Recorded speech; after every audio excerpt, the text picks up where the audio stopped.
Multifamille, c'est l'idée de créer des familles entre des aînés isolés et des nouveaux arrivants du quartier Côte-des-Neiges.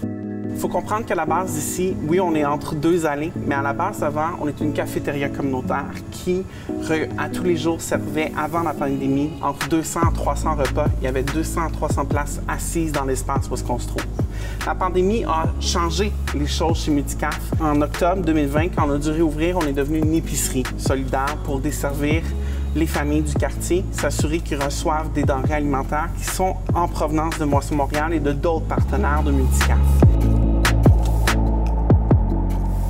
Multifamille, c'est l'histoire, oui, de 35 nouveaux arrivants au jour d'aujourd'hui, mais c'est aussi 20 aînés qui ont développé des relations. Je suis Nader.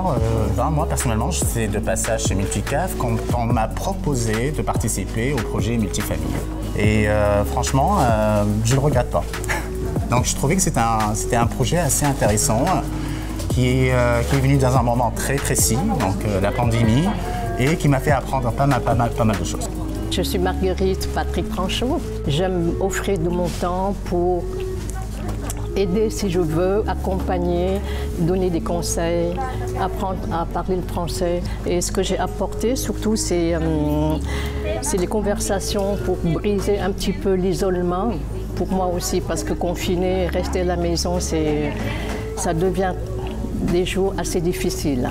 On va être capable de démontrer qu'on brise l'isolement social, qu'on revalorise le patrimoine de nos aînés en permettant la transmission de leur patrimoine, de leur parcours de vie, de leur richesse vers les nouveaux arrivants. Je m'appelle Javier Higuera.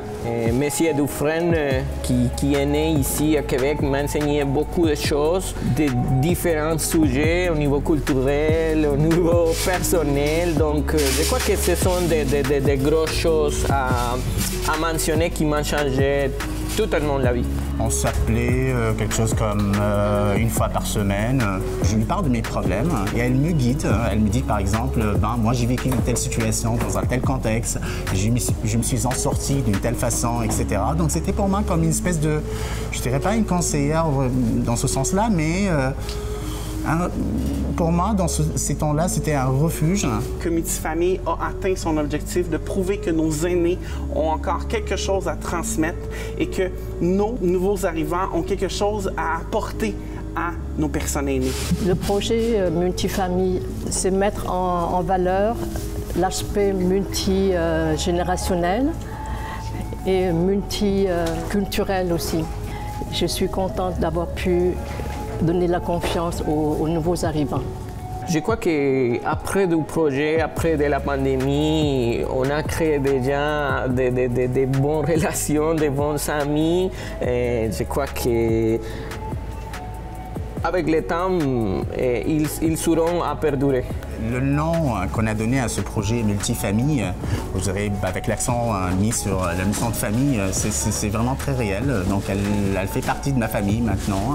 Je n'ai pas la prétention d'avoir changé la roue, mais c'était une première aussi à Montréal d'avoir un projet de ce type-là, où est-ce qu'on prenait des populations aînées, des nouveaux arrivants, et que le lien entre devenait garant du succès de ce projet-là.